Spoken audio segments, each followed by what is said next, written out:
Leurs cris résonnent à des centaines de mètres. Dans cette région du centre de la Guinée, les chimpanzés sont près de 60 000. Et ils s'aventurent désormais de plus en plus loin, jusqu'aux portes des villages. Au fil des ans, la cohabitation avec les habitants est devenue de plus en plus compliquée et parfois, les singes attaquent. Cette petite fille de 4 ans, accrochée dans le dos de sa mère, fait partie des dernières victimes. Attaquée alors qu'elle jouait dans ce champ. Mon fils m'a appelé pour me dire que le chimpanzé avait pris notre bébé. J'ai tout de suite crié « Mon bébé, mon bébé !» La bête l'a finalement relâché après l'avoir mordu et griffé au visage.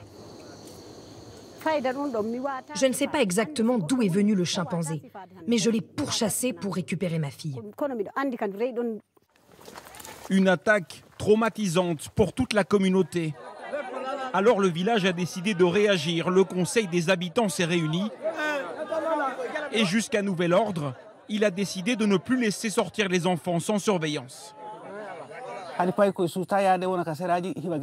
Les enfants ont peur d'aller travailler dans les champs et les cris des chimpanzés les terrifient.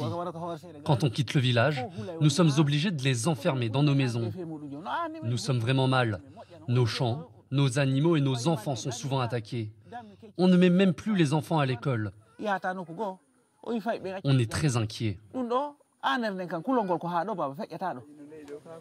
Mais si les chimpanzés attaquent, c'est parce que leur espace de vie se réduit. Les champs et les cultures grignotent toujours plus la forêt. Le déboisement s'intensifie, il réduit les habitats sauvages et les sources de nourriture pour les singes. Pour prévenir les conflits, des gardes forestiers se rendent régulièrement sur place. Leur mission, protéger les hommes, mais aussi les chimpanzés qui sont parfois illégalement abattus. C'est une espèce intégralement protégée. Une espèce intégralement protégée, on ne doit pas le tuer. Raison pour laquelle nous sommes là nuit et jour entre les populations et ces animaux-là. C'est pour éviter les attaques, les confrontations. Des confrontations notamment causées par ces fruits à coque qui poussent abondamment ici. Les chimpanzés en raffolent, mais les êtres humains aussi. Et ces derniers se sont mis à les récolter pour les vendre sur les marchés. Alors les attaques se poursuivent et les patrouilleurs n'ont pas les moyens de les empêcher. Pour pouvoir surveiller 600 hectares à pied, on ne pourra pas. Nous n'avons qu'un seul GPS. Pour combien de personnes? Et pour 4 forêts. Pour que le conflit entre les habitants et les chimpanzés s'arrête, il n'y a qu'une seule solution, selon ce responsable de la biodiversité régionale.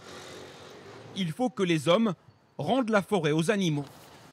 L'être humain, il abandonne les points d'eau dans la brousse, c'est-à-dire dans les forêts.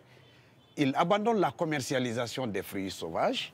Il abandonne l'exploitation illicite des bois qui constituent l'abri de ces espèces-là. Donc si ça s'est observé, vraiment, la coexistence pacifique sera là sans problème. Pourtant, la situation ne semble pas évoluer dans ce sens. Au milieu de la forêt des chimpanzés, une route est aujourd'hui en construction. Une nouvelle cicatrice au milieu de leur habitat historique.